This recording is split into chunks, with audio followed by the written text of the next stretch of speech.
নমস্কার বন্ধুরা, আজকের ভিডিওয় আমরা আপনাদের জানাবো চাণক্যের গুরুত্বপূর্ণ কিছু নীতি। আপনারা অনেকেই আপনার জীবনে সবথেকে বড় শত্রুকে আপনি বুঝতে পারেন না, আর আজকের ভিডিওটির মাধ্যমে সেটি তো জানতে অবশ্যই পারবেন। আর শত্রুদের আপনি কিভাবে প্রতিকার করবেন, শত্রুদের আপনি কিভাবে দুর্বল করবেন, আজকের এই ভিডিওয় চাণক্যের সেই নীতি থেকেই আপনারা জানতে পারবেন। তাই ভিডিওটি প্রথম থেকে শেষ অবধি দেখবেন। আপনারা দেখছেন BD teaching and motivation official YouTube channel.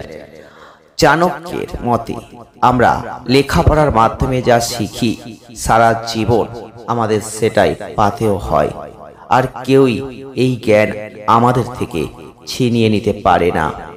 তাই অবশ্যই চাণক্যের সেই নীতি আপনাকে মেনে চলতে হবে। চাণক্য ছিলেন একাধারে কূটনীতিজ্ঞ, রাজ উপদেষ্টা, অর্থনীতিবিদ, দার্শনিক, শিক্ষক এবং সুবিচারক। আর প্রজন্মের পর প্রজন্মকে চাণক্য তার নীতি ব্যক্ত করে জীবনে সাফল্যের সঙ্গে এগিয়ে চলার পথের দিশা তিনি দিয়েছেন। আধুনিক জীবনেও বারংবার তার নীতি অভ্রান্ত বলেই প্রমাণিত হয়েছে। আর সেই চাণক্য একটা অসাধারণ বই রচনা করেছেন, যার নাম অর্থশাস্ত্র। আর এখনো বহু মানুষ সেই বইয়ে লেখা নীতি অনুসরণ করেই চলেন। আর নীতিশাস্ত্রের পণ্ডিত ছিলেন চাণক্য। পুস্তকে তার প্রণীত নীতিগুলি গ্রন্থিত হয়েছে, আর সেই গ্রন্থেই তিনি জীবনে সুখী হওয়ার আদর্শ উপায় সম্পর্কে জানিয়েছেন। তাই তার নীতি অবশ্যই গুরুত্বপূর্ণ প্রত্যেকটা মানুষের জীবনে। যদি আপনি চাণক্যের এই নীতিকে অনুসরণ করে এগোতে পারেন, তাহলে কোনোদিনও সুখ শান্তির অভাব হবে না এবং প্রগতিশীল জীবন লাভ করবেন। চাণক্য তেমনই কিছু গুরুত্বপূর্ণ নীতি বলেছেন। তাই চলুন, আপনারা আজকের ভিডিওটি পুরো দেখলে আপনারাও জানতে পারবেন।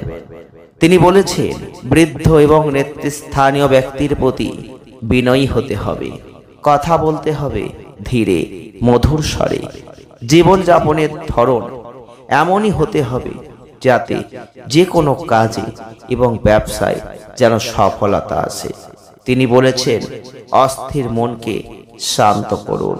মন শান্ত হলে তবেই প্রকৃত বন্ধুকে আপনি চিনতে পারবেন। তিনি বলেছেন, অন্যের আনন্দে যারা দুঃখ প্রকাশ করে তারা কোনোদিনও সুখী হতে পারে না।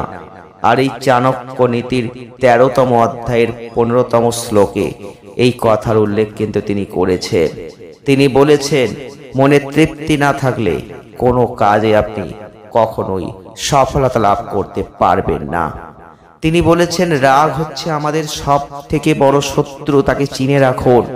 কারণ ক্রোধান্বিত অবস্থায় আপনি যে সিদ্ধান্তই নিন না কেন সেটা কোনোদিন সঠিক হয় না। তাই রাগের বশে কোনো ভুল এবং কোনো ঠিক এই জিনিসটা আপনি কখনো বুঝতে পারবেন না, তাই সিদ্ধান্ত তখন নেবেন না।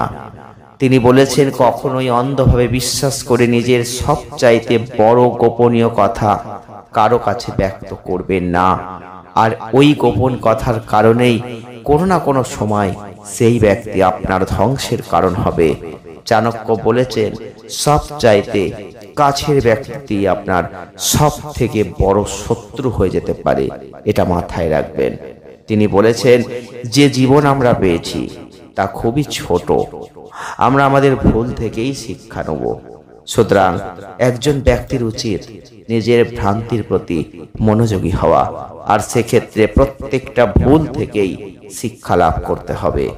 বাস্তব জীবনের অভিজ্ঞতা থেকে পাওয়া শিক্ষা কোনো বিকল্প হতে পারে না। তিনি বলেছেন, প্রয়োজনের চাইতে বেশি দৃঢ় মনোভাব পোষণ করলে সমগ্র বিশ্বই আপনাকে বোকা বানাবে। তাই অরণ্যের মধ্যে সবচাইতে সোজা গাছটি দেখবেন, কিন্তু আগে কাটা পড়ে যায়। তিনি বলেছেন, কখনোই লোভের দ্বারা পরিচালিত হওয়া উচিত নয়। লোভের বশবর্তী হলে বারবার আপনি ভুল পদক্ষেপ নেবেন, সেই আশঙ্কাই বেড়ে যায়। তিনি বলেছেন, জীবনে কোনো কোনো সময় একাধিক সিঁড়ি একেবারে টপকে উঠতে হয়, তবে সেই কাজ করার আগে নিজের লক্ষ্য সম্পর্কে স্পষ্ট ধারণা রাখতে হয়। অভিষ্ট সম্পর্কে নিশ্চিত হতে হবে, তবেই সাফল্য পাবেন। তাই আজকের ভিডিওটির দ্বারা যদি সামান্যতম জ্ঞান আপনি অর্জন করেন, সামান্যতম মোটিভেট হতে পারেন, তাহলে একটা লাইক করবেন, শেয়ার করবেন, চ্যানেলটিকে সাবস্ক্রাইব করবেন। সকলে ভালো থাকবেন, সুস্থ থাকবেন, আনন্দে থাকবেন। দেখা হবে নেক্সট ভিডিওয়। ধন্যবাদ।